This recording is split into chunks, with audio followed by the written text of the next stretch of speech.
स्वागत है बच्चों आप लोगों का एकेडमी कैरियर में। मैं शशांक श्रीवास्तव आप लोगों के लिए क्लास 10th का एक चैप्टर, बहुत ही इंपॉर्टेंट चैप्टर है क्वाड्रेटिक इक्वेशन, द्विघात समीकरण लेकर उपस्थित हूं। इसको आप लोग बेसिकली समझिए, देखिए उसको, ठीक है। चलिए मैं सबसे पहले चर्चा कर दे रहा हूं क्वाड्रेटिक इक्वेशन की डेफिनेशन से रिलेटिव शुरुआत कर रहा हूं। दो घाती समीकरण, जिसको आप कह सकते हैं दो घात समीकरण, क्वाड्रेटिक इक्वेशन। क्वाड्रेटिक इक्वेशन की डेफिनेशन पहले समझिए, क्या होता है quadratic equation. An equation which involving only one variable and variables power are 2 are called quadratic equation। सबसे इंपॉर्टेंट चीज ये जान लीजिए, इक्वेशन को शुरुआत करने से पहले मैं आपको ये बता दूं कि इक्वेशन में होता क्या है। इक्वेशन का मतलब होता है, बेसिकली इसको समझना सबसे आसान काम है। इसमें जान लीजिए दो पक्ष होंगे, एक लेफ्ट में होगा एक राइट में होगा, बीच में बराबर का सिंबल लगा होगा। तो जिसमें दो पक्ष होते हैं, पहले जान लीजिए वही समीकरण की पहचान हो गई, ठीक। अब इसमें हम लोग शुरुआत में पढ़ते ये आ रहे हैं कि एक सबसे पहले लीनियर इक्वेशन जानते हैं। लीनियर इक्वेशन क्या होता है, जिसको रैखिक समीकरण आप कह सकते हैं। ऐसा समीकरण जिसमें दिए गए वेरिएबल की मैक्सिमम पावर 1 होती है। An equation which involving only one variable and variable maximum power are 1 are called quadratic equation, are called linear equation. ऐसा समीकरण जिसमें दिए गए चर की उच्चतम घातांक 1 होती है उसे हम कहते हैं रैखिक समीकरण। ऐसा समीकरण जिसमें दिए गए चर की उच्चतम घातांक 1 होती, ये देखिए हमारा, ये क्या है, ये हमारा रैखिक समीकरण है। रैखिक समीकरण, इसको हमने अध्ययन किया क्लास 8th में, ठीक है। इसके आगे अब हम निकल रहे हैं, क्लास 10th में पहुंचे, 9th में तो इससे रिलेटिव चीजें नहीं दी गई हैं, क्वाड्रेटिक इक्वेशन से रिलेटिव नहीं है, लीनियर से रिलेटिव है। चलिए आगे हम पढ़ रहे हैं दो घाती समीकरण, ax² + bx + c = 0। ये एक ऐसा इक्वेशन है जो स्टैंडर्ड फॉर्म है दो घाती समीकरण का। ऐसा समीकरण देखिए, इसमें पूरा समझिए, हमने लिखा ax² + bx + c = 0। ये इक्वेशन क्या है, ये इक्वेशन ऐसा इक्वेशन है जो कि इन्वॉल्व वन वेरिएबल से है। ये वेरिएबल कुछ भी हो सकते हैं, x के भी हो सकते हैं, y के भी हो सकते हैं, z के भी हो सकते हैं, किसी भी वेरिएबल से रिलेटिव हो सकते हैं। इसमें एक ही वेरिएबल होना चाहिए और वेरिएबल की जो मैक्सिमम पावर होनी चाहिए वो 2 होती है। तो कहने का मतलब क्या हुआ, ये देखिए स्टैंडर्ड फॉर्म है। दो घाती समीकरण क्या होता है, दो घात समीकरण। फिर मैं एक बार डेफिनेशन क्लियर कर दे रहा हूँ, इसको आप लोग लिख लीजिए। तो डेफिनेशन ये जान लीजिए क्वाड्रेटिक इक्वेशन की, an equation which involving only one variable and variables maximum power are 2 are called quadratic equation. उसे हम कहेंगे द्विघाती समीकरण। ऐसा समीकरण जिसमें दिए गए चर की उच्चतम घातांक 2 होती है उसे द्विघाती समीकरण कहते हैं। हिंदी में डेफिनेशन है। और देखिए स्टैंडर्ड फॉर्म इसका है, किसी भी इक्वेशन को इस तरीके से इक्वेशन से कंपेयर कर लेंगे, जान लीजिए आपका इक्वेशन क्वाड्रेटिक इक्वेशन हो गया, ठीक है ना। अब मैं इसको एग्जाम्पल के माध्यम से बता दे रहा हूँ। 2x² + 7x - 6 = 0। ऐसा इक्वेशन क्या होता है, क्वाड्रेटिक इक्वेशन का एग्जाम्पल है। ऐसे स्टार्टिंग यहीं से होती है। अब क्वाड्रेटिक इक्वेशन को हम अगर जान चुके हैं तो एक बार मैं फिर आपको रिपीट करके बता दे रहा हूं। Quadratic equation, an equation which involving only one variables and variable maximum power are 2 are called quadratic equation. ऐसा समीकरण जिसमें दिए गए चर की उच्चतम घातांक 2 होती है उसे हम द्विघाती समीकरण कहते हैं। ये इसका स्टैंडर्ड फॉर्म है, ये देखिए इसका एग्जाम्पल दे दिए हैं, ठीक है ना।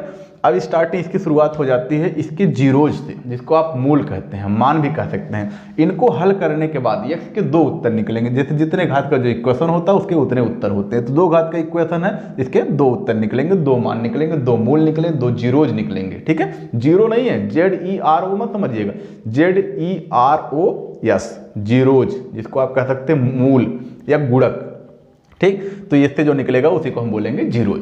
अब इसको हल करने के बाद जो उत्तर आता है वो जीरोज होते हैं। तो हमारे सामने सिस्टम ये आता है, मैं इसको सॉल्व कैसे करूं। तो सबसे पहले जान लीजिए NCERT अकॉर्डिंग अगर हम देखें जो फर्स्ट एक्सरसाइज आपकी दी गई उसमें सबसे पहला क्वेश्चन ये कह रहा है कि बताइए निम्नलिखित समीकरण द्विघात समीकरण है कि नहीं है।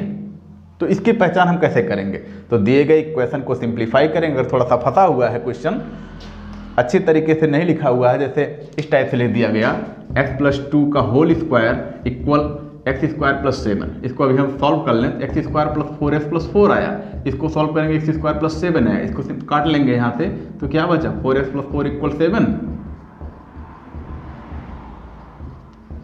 अब ये देखिए क्या रिजल्ट निकला, ये हमारा क्वाड्रेटिक नहीं है। अभी यहाँ देखने, अगर आप डायरेक्टली देखने का प्रयास करेंगे तो किसी भी इक्वेशन को समझ जाएंगे क्वाड्रेटिक है कि नहीं, इसकी पहचान नहीं कर पाएंगे। किसी भी इक्वेशन के क्वाड्रेटिक होने का सही तरीका तब पता लगता है जब उसको आप सिंप्लीफाई करेंगे। ऐसे आप सिंप्लीफाई कीजिए, देखिए इस इक्वेशन को सिंप्लीफाई की, ये चीज निकल गया। अब ये क्वाड्रेटिक नहीं हुआ, क्यों नहीं हुआ कि इसमें जो वेरिएबल दिया गया उस वेरिएबल की जो पावर है वो 2 नहीं है, इसलिए द्विघाती समीकरण नहीं है। फिर मैं आपको बता दूं, पहली एक्सरसाइज जो आपको देगी उसमें सबसे पहले यही सिर्फ पूछा गया कि बताइए क्या ये समीकरण निम्नलिखित द्विघात समीकरण, दिए गए समीकरण द्विघाती समीकरण है कि नहीं है। तो समीकरण को आप सिंप्लीफाई करेंगे, उसको हल करेंगे। अगर हल करने के बाद दिए गए वेरिएबल की मैक्सिमम पावर आपको 2 मिल जाती है तो आप बताएंगे यह समीकरण हमारा द्विघाती समीकरण है, नहीं तो वह समीकरण द्विघाती समीकरण नहीं है। ठीक, सॉल्व कर लेंगे। मैंने यहाँ पे स्टैंडर्ड फॉर्म बताया, इस टाइप से आपको उस इक्वेशन की शक्ल मिलनी चाहिए। इस टाइप से कुछ ना मिले लेकिन कम से कम ऐसा जरूर होना चाहिए 2x² बराबर 0। एक पार्ट ऐसा होना चाहिए कि y(x² से रिलेटिव होना चाहिए। अगर x² से रिलेटिव कोई पार्ट नहीं मिला, x², y², z² किसी से रिलेटिव हो सकता है, ये चीज़ इंपॉर्टेंट है। इनमें से एक चीज़ मिलनी चाहिए। अगर ये चीज़ नहीं मिला जान लीजिए वह इक्वेशन क्वाड्रेटिक नहीं हो सकता। तो आपने ये समझा किसी भी इक्वेशन का एंड क्वाड्रेटिक इक्वेशन का स्टैंडर्ड फॉर्म क्या होता है, उसका एग्जांपल इक्वेशन से अकॉर्डिंग उसको सिंप्लीफाई करके क्वाड्रेटिक इक्वेशन की पहचान करना। अगर आपको ये समझ में आ गया हो किसी भी द्विघात समीकरण की पहचान कैसे करते हैं, अगर द्विघात समीकरण आप पहचान ले गए तो आपके सामने सबसे पहला चैलेंज ये आता है कि मैं इसको सॉल्व करके इसकी जीरोज कैसे फाइंड करूं। तो उसका देखिए सिस्टम क्या होता है, उसको सॉल्व करते हैं। उसको सॉल्व करने के लिए हम मिड पार्ट फैक्टर करते हैं। जैसे मैं एक एग्जाम्पल के माध्यम से आपको बता दे रहा हूँ कैसे इसको सॉल्व करते हैं। देखिए एक छोटा सा इक्वेशन ले लेते हैं, x² + 5x + 6। इसका आप मिड पार्ट तोड़कर फैक्टर कर लीजिए। x² + 2x + 3x + 6 हो गया। मिड पार्ट करके फैक्टर करना जानते होंगे। x + 2 ले लिए, 3 कॉमन ले लें, x + 2 = 0 हो जाएगा। ये बचेगा x + 2 और अगला होगा x + 3। इस तरीके से हो गया। x + 2 = 0 लेंगे तो यहाँ से देखिए x की एक वैल्यू मिली -2। x + 3 = 0 लेंगे तो x की वैल्यू क्या मिली आपको -3। अब ये जो दोनों मान निकले इसी को हिंदी माध्यम में आप कह सकते हैं इस दिए गए समीकरण के दोनों मूल हैं, या इसको आप कह सकते हैं इस दिए गए समीकरण के जीरोज हैं, इस दिए गए समीकरण के गुणक हैं, ये इस दिए गए समीकरण के मान हैं। अब ये मान सही हैं या गलत हैं इसकी भी पहचान कर सकते हैं आप इन दोनों में से, चाहे जिसको उठा के इसमें डालेंगे आपको उत्तर ये मिल जाएगा। जैसे चलिए हम चेक कर लेते हैं। अगर हम पुट कर देते हैं इसमें इफ x = -2 डालते हैं इसमें, देखिए -2 का स्क्वायर + 5 × -2 + 6, ये हो गया 4, ये आएगा -10 और +6, 6 और 4 ऐड कर लीजिए 10 - 10, रिजल्ट आपको क्या मिला 0 मिल गया। ऐसे आप -3 डालिए, इस पर -3 रख देते हैं तो -3 का स्क्वायर + 5 × -3 + 6, ये हो जाएगा 9, -15 + 6 ऐड कर लीजिए 15 - 15, रिजल्ट आपको क्या मिला 0 मिला। तो इस तरीके से उत्तर की पहचान भी कर सकते हैं। सबसे सरलतम तरीका क्या होता है, दिए गए इक्वेशन के अगर आपको जीरोज निकालने हैं तो दिए गए इक्वेशन का मिड पार्ट तोड़कर फैक्टर कर लीजिए, x की वैल्यू में फाइंड कर लीजिए। यही जो दोनों उत्तर निकलते हैं इसके जीरोज हैं या इसके मूल हैं। अब इनकी पहचान करना कि ये सही है गलत है, इनको उठा के दिए गए इक्वेशन में डाल दीजिए। सॉल्व करने के बाद राइट साइड की वैल्यू जो भी दी गई है, जैसे 0 है, 0 अगर आ गई जान लीजिए आपकी इक्वेशन का मान सही है। एक तरीका ये हो गया। अब इसके बाद देखिए अगर मान लीजिए थोड़ी देर के लिए, अब इसी का हम उल्टा समझें, इक्वेशन से जीरोज निकालिए। अगर जीरोज दिए गए तो इक्वेशन कैसे निकालेंगे उसका मैं एक छोटा सा फार्मूला आपको दे दे रहा हूँ। ये देखिए ये जो सिस्टम है इससे जीरोज फाइंड किया जाता है। अब जीरोज दिया गया है तो इक्वेशन निकालना, कहने का मतलब यदि किसी द्विघात समीकरण के मूल दिए गए हैं तो उसके समीकरण ज्ञात करना। कैसे, इसका एक फार्मूला है x² - sum of zeros x + product of zeros = 0। या आप कह सकते हैं x² - मूलों का योगफल x + मूलों का गुणनफल। या इसको देखिए हमने अल्फा और बीटा से शो कर दिया। ये जो पहली वैल्यू इसको आप अल्फा कह सकते हैं, दूसरी वैल्यू को बीटा कह सकते हैं। तो अल्फा और बीटा उठा के रखिए इसमें, x² -2 -3 जोड़ोगे -5 आ गया, x दोनों का प्रोडक्ट कर देंगे 6 हो गया, x² + 5x + 6 = 0 हो गया। देखिए वो आपका इक्वेशन आपको मिल गया। ये जो सवाल था, कहने का मतलब आप आंसर भी वेरीफाई कर लिए और सिस्टम भी सीख लिए। किसी इक्वेशन से जीरोज निकालना इस तरीके से मिड पार्ट तोड़कर फैक्टर करके निकाल लेंगे, और अगर मान लीजिए जीरोज दिए गए इक्वेशन निकालना तो इस तरीके का काम करके निकाल लेंगे। अब देखिए इसमें सबसे इंपॉर्टेंट बात क्या आती है, कभी कभी क्या होता है जो क्वाड्रेटिक इक्वेशन दी गई इनका फैक्टराइजेशन नहीं हो पाता है, मिड पार्ट तोड़कर फैक्टराइज नहीं कर पाते हैं। तो इनको हल करने के लिए हमारे एक महोदय त्रिधराचार्य महोदय ने हमको एक फार्मूला दिया है। उसको आप उस तरीके के फार्मूले को आप कह सकते हैं सूत्र विधि भी कह सकते हैं। मैं उस फार्मूले को लिख दे रहा हूँ, मैं इसको डेरिवेशन भी उसका करवा दूंगा आप लोगों को इस क्वाड्रेटिक से रिलेटिव। जैसे देखिए त्रिधराचार्य महोदय का सिस्टम क्या था, उन्होंने कहा कि आपको जो इक्वेशन दिया जाए उसको स्टैंडर्ड इक्वेशन से कंपेयर करा लीजिए। कंपेयर कराने के बाद उन्होंने एक फार्मूला दिया -b ± रूट में b² - 4ac अपन नीचे 2a। ये देखिए उनका एक फार्मूला है। कोई भी इक्वेशन आपको दिया गया है उसको आप इससे रख के चेक कर सकते हैं। जैसे मान लीजिए अभी पीछे की एग्जाम्पल हमने बताया x square plus 5x plus 6 equal 0, इसका हमने 0 निकाला था, हमको क्या मिला था -2 और -3। अगर ये फार्मूला करेक्ट है तो इस इक्वेशन का सलूशन भी इस पर वही आना चाहिए। चलिए हम रख के चेक करते हैं। दिए गए इक्वेशन का कंपेयर कर लीजिए, x square plus bx plus c equal 0, a equal 1, b equal 5, c equal 6। Compare करना है, एक्स स्क्वायर कोफिशिएंट, एक्स का कोफिशिएंट कांस्टेंट उठा के इसमें रखिए।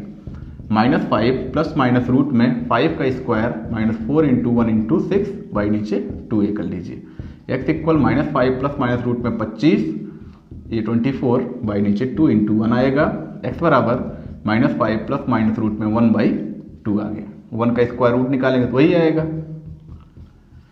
आगे देखिए, इसमें क्या करना पड़ता है, प्लस ले लीजिए।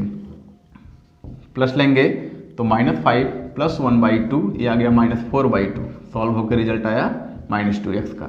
फिर दूसरा निगेटिव यूज करें, x इक्वल -5 माइनस 1/2, ये हो जाएगा -6/2। सिंप्लीफाई करेंगे -3। देख रहे हैं ये -2 -3, इसके पहले भी यही आया था। कहने का मतलब ये जो हमारा फार्मूला है ये एकदम करेक्ट है। तो कहने का मतलब ये हुआ, हमारे कहने का मतलब ये हुआ। मैं इसको डेरिवेशन करके आपको एक स्पेशल वीडियो के माध्यम से इसको समझा दूंगा, और जिसको आप कंप्लीटिंग स्क्वायर मेथड से भी सॉल्व करना जान सकते हैं। दिए गए इक्वेशन का आपको कुछ देखिए, दिए गए इक्वेशन का आप स्टैंडर्ड इक्वेशन से कंपेयर कराइए। कंपेयर कराने और एक चीज़ और ध्यान देने वाली बात है, तो कंपेयर जब भी आप कराइए सिंबल सहित कराइए। जैसे यहाँ पे प्लस है तो हमने प्लस लिखा, माइनस होता तो माइनस लिखते, यहाँ पे माइनस होता तो माइनस लिख लेते। तो इस तरीके से ABC तीनों का मान निकालेंगे। निकालने के बाद अपने इस फार्मूले में उठा कर रखते हैं, गलती से भी छूटना नहीं चाहिए। ये सारा सिस्टम जैसे लिखा हो, -b प्लस माइनस रूट में b स्क्वायर माइनस 4ac अपन नीचे 2a, इसमें ABC का मान रखिए। इस तरीके से सिंप्लीफाई करते चले जाइए। करने के बाद यहाँ आपका जो स्क्वायर रूट आएगा उसका वैल्यू निकाल लेंगे। निकालने के बाद इस तरीके का सिस्टम मिल गया। फिर लिखेंगे प्लस लेने पर, यहाँ जहाँ प्लस लिखा हुआ है यहीं प्लस आपको रखना, प्लस करके सॉल्व कर लेंगे, x का मान मिल गया। फिर इस बार यहीं माइनस रख देंगे तो आपको दूसरी वैल्यू मिल जाएगी। इस तरीके से सूत्र का प्रयोग करके, सिद्धाचार्य महोदय के सूत्र का प्रयोग करके हम किसी द्विघात समीकरण का बिना मध्यपद तोड़े गुणनखंड ज्ञात कर सकते हैं। आप कह सकते हैं इन्होंने जो बताया ये बहुत सरलतम विधि है, इसके माध्यम से हम किसी भी द्विघात समीकरण का मूल बिना मध्यपद तोड़े ज्ञात कर सकते हैं। ठीक है बच्चों, तो फिर आपने देखा कि हमने द्विघात समीकरण को, पहले मैं इसको आपका पूरा सारांश बता दे रहा हूँ कि मैंने आज जो चर्चा की, दो घात समीकरण क्या होता है, इसकी पहचान आप जान गए। किसी भी समीकरण की द्विघात समीकरण की परिभाषा क्या होती है, तो ऐसा समीकरण जिसमें दिए गए चर की उच्चतम घातांक 2 होती है इसे हम द्विघाती समीकरण कहते हैं। या an equation which involving only one variable and variables maximum power are 2 are called quadratic equation. तो आपने देखा द्विघात समीकरण क्या होता है, ये समझ गए। अगर समझ गए हो तो उसका स्टैंडर्ड फॉर्म आप लिख लीजिएगा, ax square plus bx plus c बराबर 0 इसका स्टैंडर्ड फॉर्म होता है। और क्या हमने सीखा, किसी भी द्विघात समीकरण के मूल कैसे निकाले जाते हैं। मूल निकालने के लिए मध्य पद तोड़कर गुणनखंड करते हैं, x के जो मान निकलते हैं वो हमारे मूल हो जाते हैं। ठीक, इसके बाद हमने आपको बताया कि अगर समीकरण से तो मूल आपने निकालना जान गया, लेकिन मूल से समीकरण कैसे निकालेंगे, तो मूल से समीकरण निकालने का फार्मूला आपको दिया गया था। मूल से समीकरण जिस तरीके से निकालते हैं उस फार्मूले का प्रयोग करके आप उसको फाइंड कर सकते हैं। अब इसके बाद हमारे सामने स्थिति ये बनती है कि मैं अगर किसी भी क्वेश्चन का मिड पार्ट कट के फैक्टर नहीं कर पा रहा हूँ तो उसके लिए क्या करें। तो उसके लिए एक सिद्धाचार्य महोदय ने हमको एक फार्मूला दिया, इस फार्मूले का इसका नाम दिया गया उनको कि उन्होंने दिया है ये फार्मूला। तो उस फार्मूले का नाम है x बराबर minus D plus minus root में b square minus 4ac upon 2a।